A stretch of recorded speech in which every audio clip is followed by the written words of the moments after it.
السلام عليكم ورحمة الله وبركاته كلنتي wanaagsan daawadayaal ku soo dhawaada barnaamijka gorfaynta ciyaaraha ee Som Sports intayna barnaamijka bilaabna hadii aad ugu cusub tahay waxaan ka codsanaa inaad subscribe saarto ama rukumato channelkeena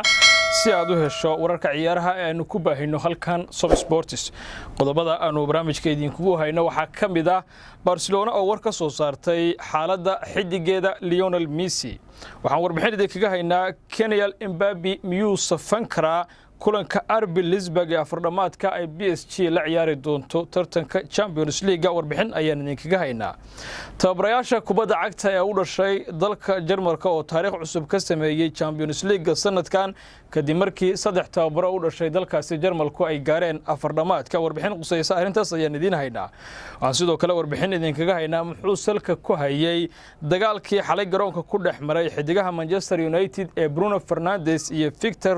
Lindelof xog arintaasi ku saabsan ayaad barnaamijka ku daawan doontaan qodobadaasi kuwa kale ayaan daawadayaal idin haynaa haatana barnaamijka gorfaynta oo dhameystiran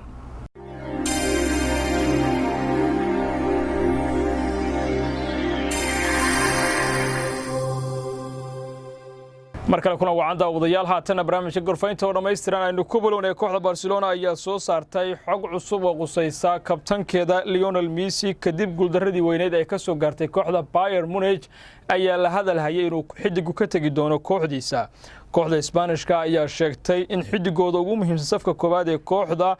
aysan maqal wax xoga oo qusaysa inuu naadiga ka tagayo taas oo meesha ka saaraysa shakigii maalmahan la tabinayay ee ahayd in xidigu uu ka tagi doono kooxda Lionel Messi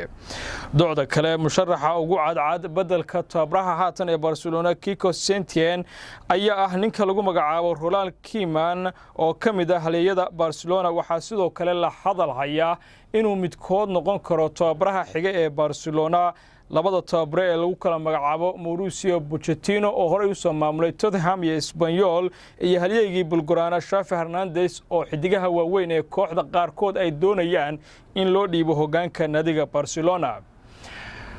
xidiga Kylian Mbappe tababaraha kooxda Paris Saint-Germain Thomas Tuchel ayaa shaaciyay in xidigiisa Kylian Mbappe uu diyaar u yahay inuu safto kulanka kooxdiisu wajahaysa naadiga Jarmalka RB Leipzig kaas oo ay la ciyaarayaan talada asbuucan waxaana ay fooda isku dari doonaan semifinalka ama afardhamaadka tartanka kooxaha Europe Champions League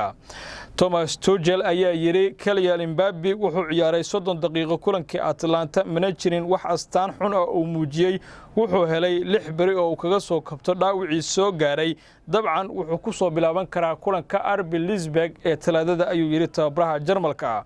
PSG iyo RB Leipzig ayaa ku balansan kulanka afardhamaadka oo midkooda guusha hela oo u soo bixi doono ama iska xaadirin doono finalka Champions League ee xilli ciyaareedkan iyadoo naadiga Jarmalka ay yari u hayso fursad weyn oo sanadkan ku gaaro finalka Champions League maadaama la aasaasay 2009 ayna tahay bandhigooda ugu fiicnaa ee taariikhdooda Champions League waxaanu warbixin cusub idinkaga haynaa tababarayaasha Jarmalka u dhashay ee kubadda cagta oo taariikh cusub ka sameeyay tartanka kooxaha Europe Champions League kadib markii afardhamaadka ay gaareen saddex tababaro u dhashay dalkaasi saddexda tababaro u dhashay Jarmalka ee sanadkan ku kulmaya afardhamaadka Champions League ayaa ka dhigan inay maalgal tahay in laba tababaro oo Jarmal ay isku hardiyaan amaba isaga hor yimaadaan finalka Champions League ee xilli ciyaareedkan tani waa sida uu rajaynayo tababaraha Bayern Munich ninka lagu magacaabo Hansi Flick oo sheegay in labadooda midkood Thomas Tuchel oo PSG wata iyo Julian Nagelsmann oo isaguna RB Leipzig hogaamiya ay isku arkaan finalka Champions League ee xilli ciyaareedkan Flick ayaa yiri dabcan waan ku faraxsanahay Thomas iyo Julian waxa aan danaynayaa inaan labadooda midkood finalka ku kulano docda kale waxa ay ka siman yihiin saddexdan tababare ee Jarmalka ah waa nimanka lagu kala magacaabo Nagelsmann Tuchel iyo Flick inay dhamaantood xirfadooda ciyaaridda kubadda cagta ka leexdeen kadib markii saddexduba waayahoodii ciyaaryahanimo ay si kadisa u soo gabagabeeyeen xilli ay dhaawacyo kala duwan awgiis uga fariisteen kubadda cagta waa markii ugu horeysay oo saddex tababare oo u dhashay dalka Jarmalku ay marxaladan afardhamaadka Champions League ku kulmaan qaybtii dambe ee barnaamijka gorfaynta ayaynu soo gaarnay haatana muxuu salka ku hayay dagaalkii garoonka xalay ku dhexmaray xidigaha Manchester United ee Bruno Fernandes iyo Victor Lindelof Sevilla ayaa habeennimadii Axadda guul ka heshay naadiga Ingiriiska ee Manchester United kadib markii ay 2-1 ku garaacday taasi oo kooxda Isbaanishka ka saaciday inay iska xaadiriso finalka tartanka Europa League.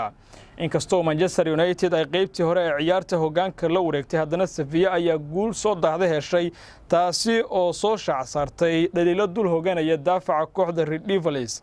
daqiiqadii 78 goolka guusha uu dhaliyay waa goolka guusha ayaa laga dhaliyay Manchester United kadib kubad uu isku khalday daafaca kooxdaasi ninka u dhashay dalka Sweden ee lagu magacaabo Victor Lindelof. taas ayaana sababtay inuu canaan daran kala kulmo saxiixa cusub ee kooxda Manchester ay bishii January la soo wareegtay Bruno Fernandes kaasi oo ay kaamiradu qabatay isaga oo si xoogan ugu eedeynaya mas'uuliyadda goolkii uu dhaliyay Luke de Jong ee hoggaanka ciyaarta ay kula wareegtay kooxda Sevilla. hase yeeshee Bruno oo arrintan ka hadlay ayaa sheegay inay tahay wax iska caadi ah in ciyaartoydu ay isku canaantaan garoonka dhexdiisa taasi oo uu sheegay in ay tahay in ciyaaryahanadu isku eedeeyaan amaba ay isku eedeynayaan mas'uuliyadda goolkaasi laga dhaliyay iyadoo ciyaarta ay ka dhiman tahay 10 daqiiqo oo kaliya. waxaan filayaa in ay tahay wax iska caadi ah marka gool laga dhaliyo daqiiqadaha ugu dambeeya. waxaanu haysanay 10 daqiiqo oo aan wax ku dhalin karnay cid walba ayaa jaah wareersanayd ma ahayn aniga iyo Victor oo kaliya waxaa sidaas ahaa qof walba oo kamida kooxda ayuu yiri Bruno Fernandes. ma jiro wax inaga dhaxeeya aniga iyo Victor waa wax iska caadi ah waa dabeecadaha kubadda cagta wayna dhacaysaa waxaan ugu muhiimsan ee hadda waa in aan khaladaadkeena aragnaa wixii qof walba uu sameeyay kadibna aanu saxno si aan uga gudubno qaladaadka ayuu yiri kulanka kadib Bruno Fernandes. intaasi waxaan ku soo gabagabeynayaa daawadayaal barnaamijka gorfaynta ciyaaraha ee Som Sports oo xilligan aad ka daawanayseen halka aanu ku leenahay ama rugta aanu ku leenahay YouTube-ka ee Som Sports. haddii aad nagu cusub tahay waxaan mar kale ka codsaynaa inaad subscribe saarto channel-keena taasi oo noo noqonaysa dhiirigelin adigana ku noqonaysa inaad hesho xogaha ciyaaraha ee halkan aan ku baahinayno. waad mahadsantahay.